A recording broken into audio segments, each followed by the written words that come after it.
Yomoni, leader français de la gestion d'épargne en ligne, et aucoffre.com, achat et revente d'or physique gardé en coffre sécurisé, présente Sud Radio. Osez investir, Thomas Binet. Toujours et poursuite de votre rendez-vous du dimanche avec Thomas Binet. Cette fois, c'est l'heure d'oser investir. C'est le moment d'oser investir. Votre rendez-vous prolongé, plus complet en cette rentrée. Et vous allez aborder quel sujet ce matin, mon cher Thomas ? Maxime, on va parler dépenses ce matin. Dans un premier temps, on va parler du vrai coût des abonnements mensuels et comment ne pas se laisser dépasser par une facture numérique salée.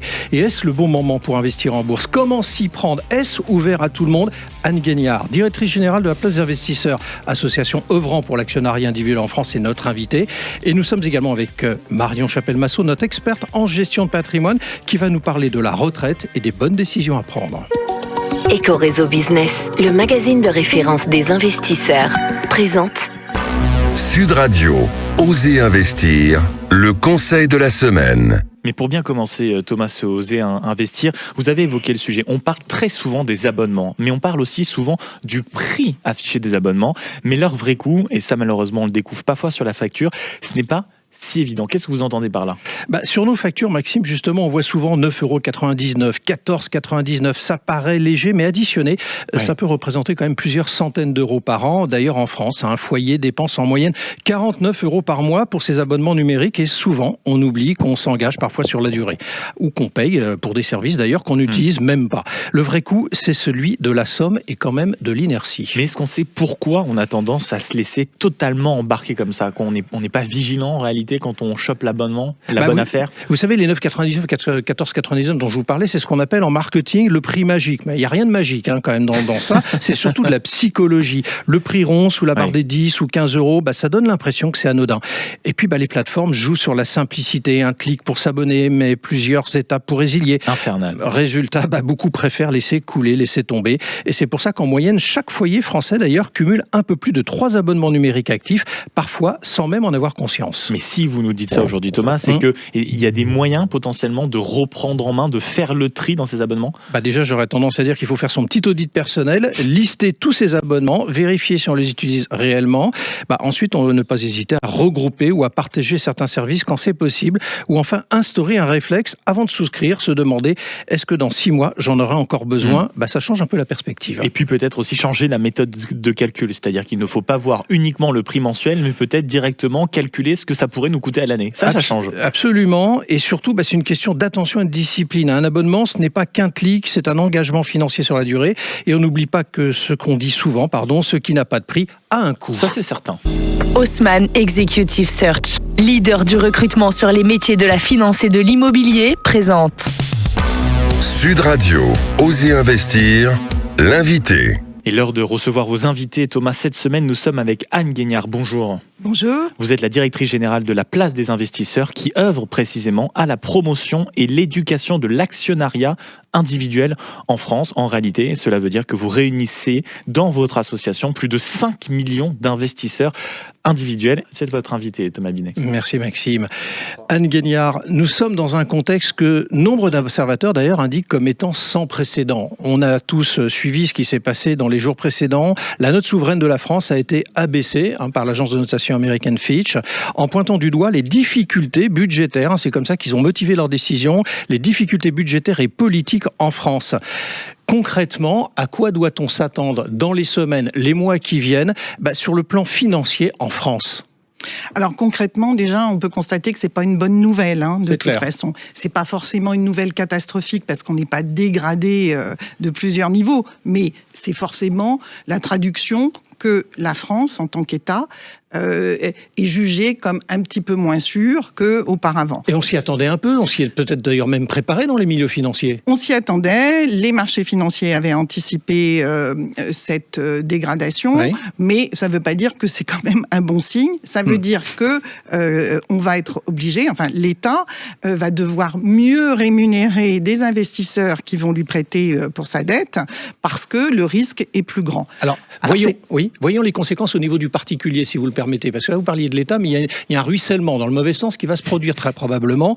Les taux d'emprunt vont donc probablement monter, je vais vous laisser nous le dire, si c'est le cas pour vous. Le prix de l'argent va valoir peut-être plus cher. Comment ça va se traduire pour quelqu'un qui, par exemple, veut acheter une résidence principale ? Effectivement, on peut s'attendre à ce que si l'État, effectivement, doit payer plus pour pouvoir emprunter, ça va avoir un ruissellement sur les entreprises et ça va avoir un ruissellement aussi sur les particuliers, sur les banques. Enfin, c'est toute l'économie qui va être impactée. On n'est pas effectivement dans le bon sens, notamment parce qu'on ne vit pas non plus dans un univers fermé et que forcément on se compare aux autres pays, notamment en Europe, qui sont comparables et qui, eux, vont plutôt dans l'autre sens. Alors on va regarder les conséquences, si conséquences il y a également sur le domaine de la bourse, parce que ça c'est votre sujet de prédilection. Je vais commencer par une question simple, mais qu'on peut se poser quand même. Est-ce le bon moment pour investir en bourse ? Alors, je répondrai de deux façons. Parce que il y a quand même un phénomène important à prendre en compte, c'est que depuis le Covid, on a des nouveaux entrants. Plus d'1 500 000 individus, investisseurs, pas simplement qu'en bourse, mais sur toutes les classes d'actifs financières, sont venus. Donc ça, c'est un mouvement très, très intéressant. Et je dirais que oui, c'est le moment de s'occuper, de se préparer un patrimoine pour la retraite. C'est le moment de se former et de s'éduquer avec une grille économique. Et la bourse en fait partie. Donc oui, c'est le bon moment. Et en plus, on le voit, notamment les jeunes. En revanche, si on parle des actionnaires et des investisseurs plus actifs qui ont déjà leur patrimoine, et là on va parler plus de market timing, je prends un jargon un petit peu financier, mais je veux essayer tu veux dire quoi concrètement ? Conjoncturellement, oui. Est-ce que c'est le bon moment tactique ? Fenêtre de tir. Voilà. Là, c'est compliqué parce que ça vous échappe pas que la grille de lecture, elle est extrêmement difficile à lire. Tant au niveau international, avec les conflits armés, avec la guerre des tarifs douaniers, et puis en France, on est vraiment on est dans un contexte là où tout le monde est très attentiste. On a cette instabilité gouvernementale et de décision qui bloque les choses. Donc je dirais sur le long terme, oui, formez-vous, c'est le moment de bien s'éduquer à des concepts qu'on n'a jamais eus en France, puisqu'on ne l'a pas au niveau scolaire. Mais en termes de conjoncture, est-ce qu'il faut rebalancer ses investissements ? Là, c'est plus compliqué. Alors, vous dites qu'il faut y aller, mais justement, les gens qui nous écoutent ce dimanche matin, qui ne sont jamais allés en bourse, ils ne savent pas forcément si ça les concerne, comment s'y prendre. Il y a un profil objectivement, pour aller en bourse ? Alors, je dirais qu'aujourd'hui, non, il n'y a pas de profil. Je pense que c'est pour tout le monde. Quand on respecte la règle d'or qui est de « je connais bien mon budget, mon salaire, mes revenus me permettent de payer mes dépenses courantes, de payer mes remboursements d'emprunt et d'avoir une épargne de précaution qu'on estime de 3 à 6 mois. Au-delà de ça, je peux investir. Et là, tout le monde peut investir. Aujourd'hui, il y a vraiment des solutions adaptées à tout le monde. Alors justement, est-ce compliqué pour les gens ? Vous venez de définir à peu près qui peut le faire, mais est-ce compliqué d'y aller ? Alors, est-ce compliqué d'y aller ? C'est de plus en plus adapté et abordable. En termes de montant, en termes de tarifs, en termes de user experience, ça va parler aux jeunes, c'est beaucoup plus facile. Maintenant, ça ne dédouane pas, je pense, parce que, j'en parlais tout à l'heure, en fait, dans notre système scolaire, on ne nous apprend pas les notions d'économie et de finance vraiment très, très basiques. Et nous, à Place des investisseurs, on fait des formations et on voit des gens qui n'ont pas fait un parcours économique ou financier, mais qui doivent quand même investir, qui ne sont pas en capacité d'avoir ces bases. Donc oui, il faut d'abord se former et puis y aller et tester avec des petits montants. Alors on va voir dans un instant comment s'y prendre, mais juste avant, je voudrais quand même vous demander une chose aussi qu'on se demande quand on veut y aller. Est-ce que c'est risqué ? Oui, c'est pour ça qu'il faut Se former. Voilà, il faut se former et puis surtout, il faut pas, il faut bien avoir les 3 étapes dont on a parlé, hein, de faire son budget, de pouvoir assurer ses dépenses courantes, de pouvoir ses remboursements et l'épargne de précaution. 3 à 6 mois. Et c'est au-dessus. Au-dessus, après, ça va être en fonction de vos objectifs. Au-dessus, vous avec les montants que vous pouvez investir, vous allez voir en fonction des projets que vous avez, s'ils sont à moyen et long terme, le niveau de risque que vous voulez accepter. Alors on entend souvent parler quand même des plans d'investissement programmés. Est-ce que vous pouvez déjà nous expliquer en quoi ça consiste ? Alors, un plan d'investissement programmé, c'est quelque chose qui est offert aujourd'hui par les brokers en ligne, les néo-brokers. C'est la capacité de pouvoir programmer un montant tous les mois ou tous les trimestres et d'investir ce montant et de pas trop le regarder, justement, d'investir avec une idée de moyen et long terme très régulièrement, parce qu'on sait que sur le moyen et long terme, les placements financiers, et la bourse, c'est ce qui a la meilleure rentabilité par rapport aux octaves. Il y a un ticket d'entrée ? Non, justement, le ticket d'entrée est très très faible. À savoir ? Ça peut être quelques euros, mais en moyenne, aujourd'hui, et c'est beaucoup les jeunes qui sont sur l'épargne programmée, le montant mensuel est d'environ 150 euros. Donc ça s'adresse plutôt aux jeunes, c'est ça que vous nous dites ? Je pense que ça s'adresse aux jeunes parce qu'aujourd'hui, ça a été vraiment adapté en termes de user experience. Vous parliez des abonnements. Voilà, c'est comme mon abonnement Netflix. Tiens, j'ai mon abonnement à l'épargne programmée.